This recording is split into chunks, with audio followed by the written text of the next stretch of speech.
Hello guys and welcome. So in this video I wanted to do something a little bit different. This is what is Unreal Engine 5. So as per the What Is series, I'm going to link as many useful resources into the description box below, including to this trailer, to the official website, to the Wikipedia page and so on. And I want to give you a basic understanding of what Unreal Engine is. But before we continue, a quick message from past Mithrie. Thank you for watching the video so far. Remember to give it a thumbs up, subscribe, and ring the bell to help with the YouTube algorithm. Now, back to the video.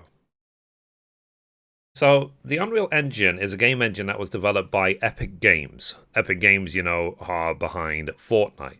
But Unreal Engine has existed way before Fortnite, so don't worry about that. The first Unreal Engine game was actually showcased in 1998. For the first-person shooter Unreal. So, which makes sense. Which Unreal, think Unreal Tournament, so many great games from the past.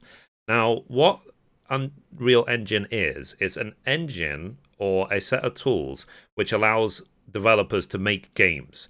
So most recently that most of my followers would be interested in is that Final Fantasy VII Remake was created using Unreal Engine 4.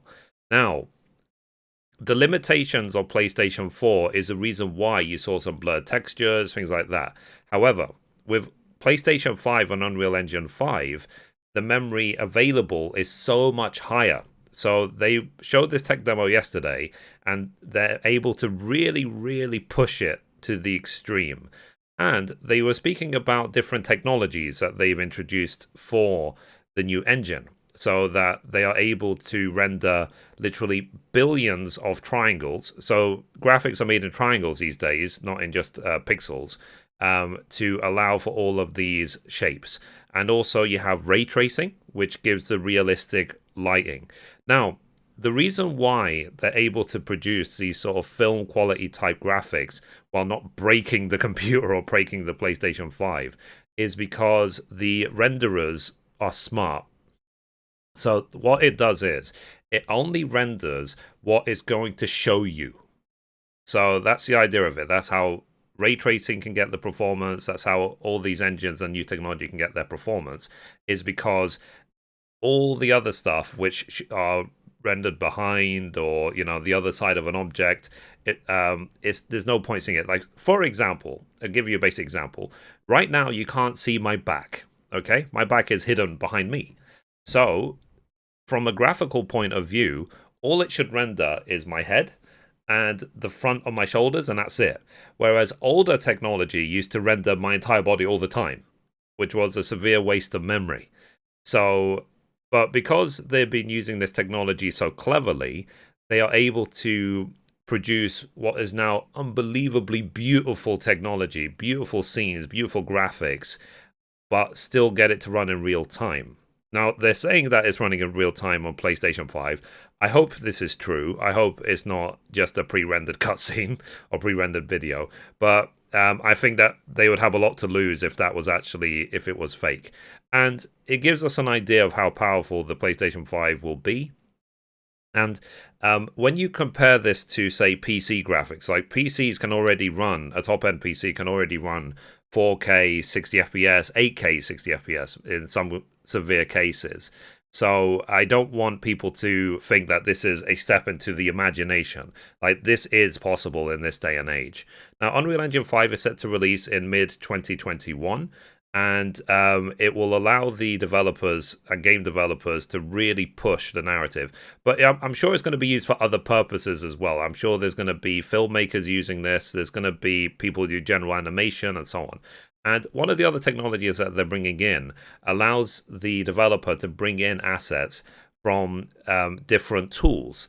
Basically pixel for pixel. So, for example, if you create a 3D model using a 3D modeling piece of software, or you have different engines which create assets, you can import them into Unreal Engine 5, and it will basically just look the way it should look in the original 3D modeling tool. That means that they will be able to use the latest and greatest animation technology and then just bring it in, import it in one go.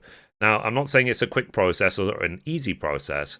All I'm saying is simply that the technology can go a lot further.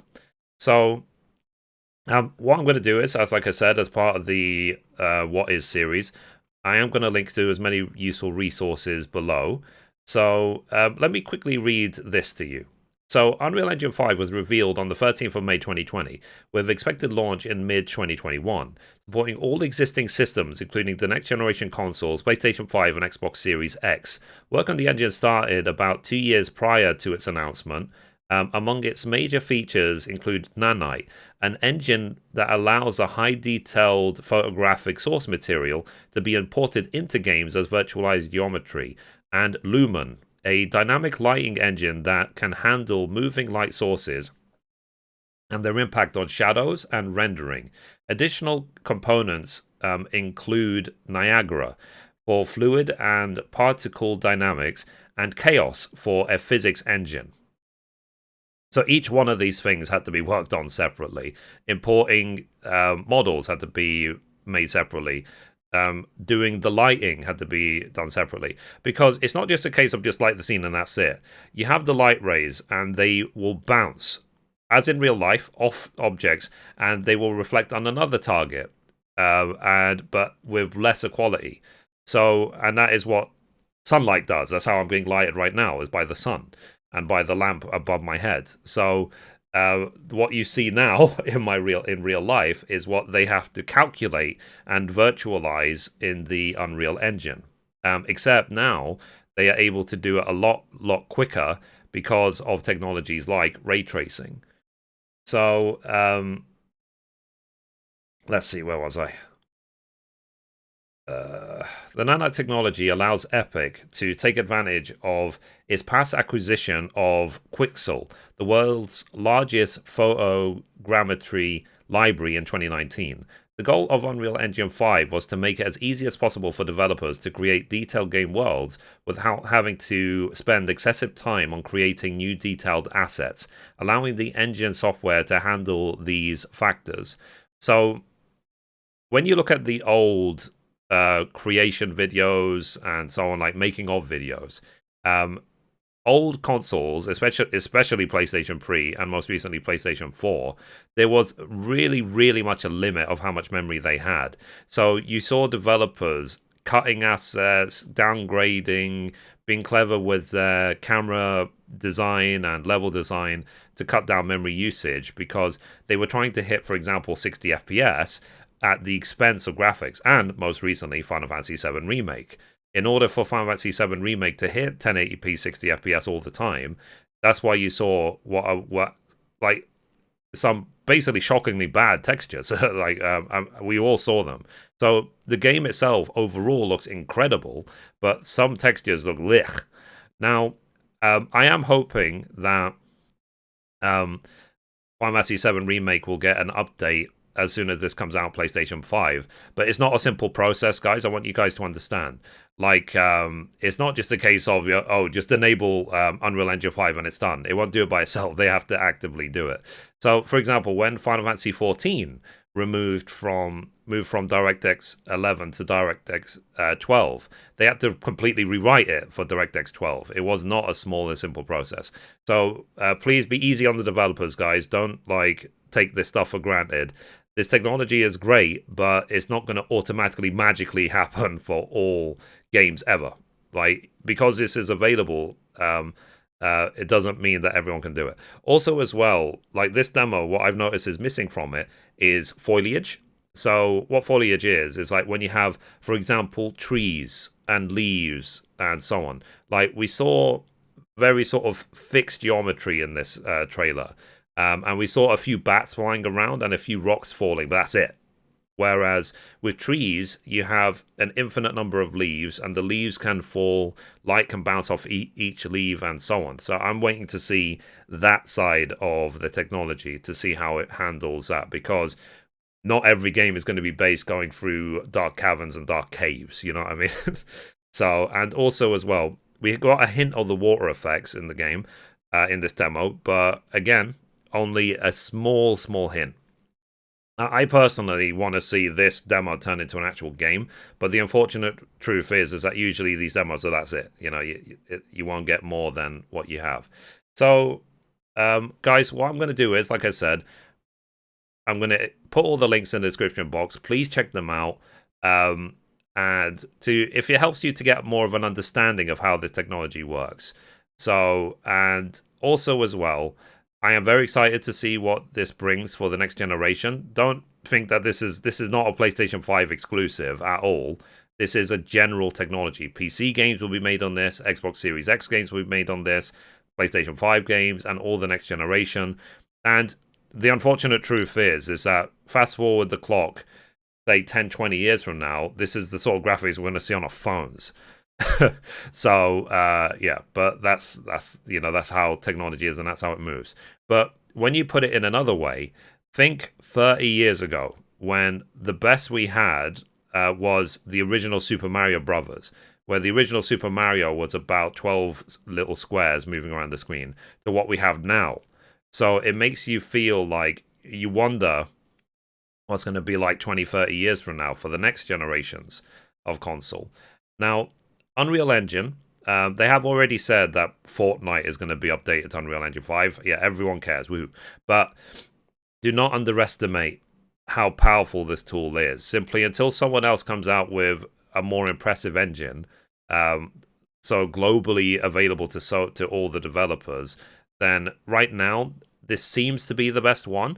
But there are clever minds in this world. There are very clever programmers, scientists, whatever you want to call them, who can develop their own engines. Because sometimes developers and game companies make their own engine in order to get games out the gate.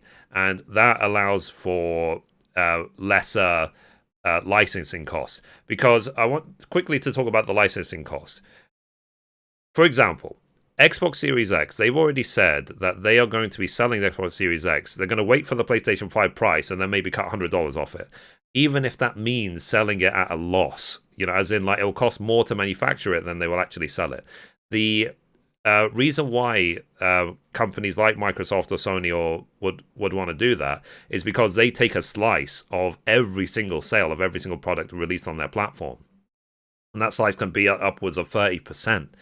So, and then I'm sure with Unreal Engine, there's also licensing costs. So, with the amount of work that developers have to do, that's why they go for the blockbusters and try and hope to sell millions of copies to make it worth it. Millions. It's like, to put it in perspective, in my case, I can get a few thousand views a day and live comfortably. But when you have a big games company who's giving slices to everyone, it's not like that at all.